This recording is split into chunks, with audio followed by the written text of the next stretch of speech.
সমন্বয়ক জিনিসটা মানে একটা সময় গিয়ে গালি হয়ে গেছে এখন, এবং এটা ভবিষ্যতে আরও বাজেভাবে এস্টাবলিশড হয়ে যাবে।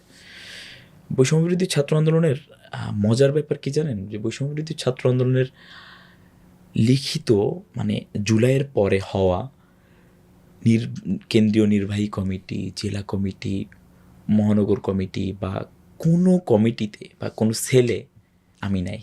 আচ্ছা, কারণ কি? কারণ আমি রাজশাহীর মানুষ। প্রথমে খুব করে চাইতাম যে এই ব্যানারটাকে বাঁচায় রাখতে, গণমানুষের একটা ব্যানার।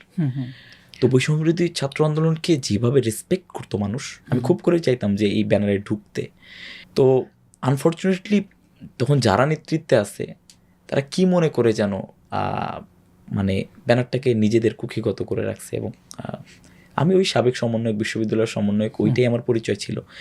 এবং বৈষম্যবিরোধী ব্যানারে যেহেতু আন্দোলনটা করছি, ওটা দায় আমার ডেফিনেটলি আছে। এবং এটা চরম একটা ভুল হচ্ছে এখন। বৈষম্যবিরোধী ব্যানারটাকে কিসের আশায় বাঁচায় রাখবে? হ্যাঁ, বাঁচায় রাখুক, কোন মানুষদের হাতে দিয়ে বাঁচায় রাখতেছে? যারা বিতর্কিত, বিতর্ক মুক্ত মানুষদের দিয়ে দিক। এবং বৈষম্যবিরোধী কী ফাংশন করতেছে এখন? জুলাই সনদ নিয়ে ফাংশন করতেছে, জুলাইকে বৈধতা দেয়া নিয়ে ফাংশন করতেছে। সরকারের প্রত্যেকটা সেক্টরে, প্রত্যেকটা বিষয়ে যে সংস্কারগুলো করার কথা ছিল, আমাদের এই আন্দোলনটা কী নিয়ে হয়েছে? কোটা নিয়ে। প্রত্যেকটা সেক্টরে এখন পর্যন্ত কোটা আছে।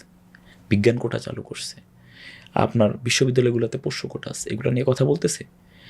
শিক্ষা নিয়ে একটা আন্দোলন হওয়ার পরে সেই ব্যানার কেন শিক্ষা কমিশন গঠন নিয়ে আলোচনা তুলবে না? এখনো পর্যন্ত শিক্ষা কমিশন গঠন হয়নি। বিসিএস নিয়ে আলোচনা, বিসিএস যে পুনর্গঠন, এটা নিয়ে কোনো আলোচনা নাই, মানে বেসিক কোনো সংস্কার নাই। তাহলে এই ব্যানারটার আলটিমেট কাজ কি, বা কি কেন্দ্রে ফাংশন করতেছে? কোনো ফাংশন না, একটা পপুলিস্ট একটা ব্যানার। ওই ব্যানারটাকে ধরে কিছু নেতা তৈরির জন্য আমার মনে হয় যে ব্যবহৃত হচ্ছে, এছাড়া আর কিছুই না।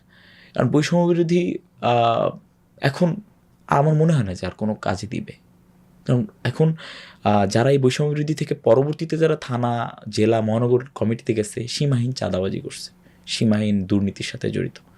তো এটাকে ওই যে আগে আমি খুশি ছিলাম যে শুধুমাত্র কেন্দ্রীয় কমিটি আছে, যদিও কেন্দ্রীয় কমিটির সবাইকে আমার পছন্দও ছিল না। কেন্দ্রীয় কমিটি আছে, জেলা উপজেলা কোনো কমিটি নাই। জুলাইকে বাঁচায় রাখার জন্য এই প্ল্যাটফর্মটা কাজ করুক, ফাংশন করুক। কিন্তু এই যে আবার করে রাখা, আবার চাঁদাবাজি, আবার বিভিন্ন ধরনের, একে ধরে নিয়ে যাবে কে? সাবেক সমন্বয়ককে পুলিশে র্যাবে ধরে নিয়ে গেছে। আমি সমন্বয়ক ছিলাম, আমার এটা একটা তখন নেগেটিভ একটা ইম্প্যাক্ট পড়বে। মানে কি পড়ছে? অহরবার পড়ছে। আমাকে চাঁদাবাজ ট্যাগ খাইতে হয়েছে, কিছু না করেও। একটা স্পন্সরের চিঠি দিছি। মিডিয়া, আমি বারবার বলছি মিডিয়াকে সংস্কার করা প্রয়োজন। বৈষম্যবিরোধী প্ল্যাটফর্ম করে নাই, ইন্টারিম করে নাই। প্রশাসন সংস্কার করা প্রয়োজন, প্রশাসন সংস্কার করে নাই। কী সংস্কার করতেছে আলটিমেট তাহলে?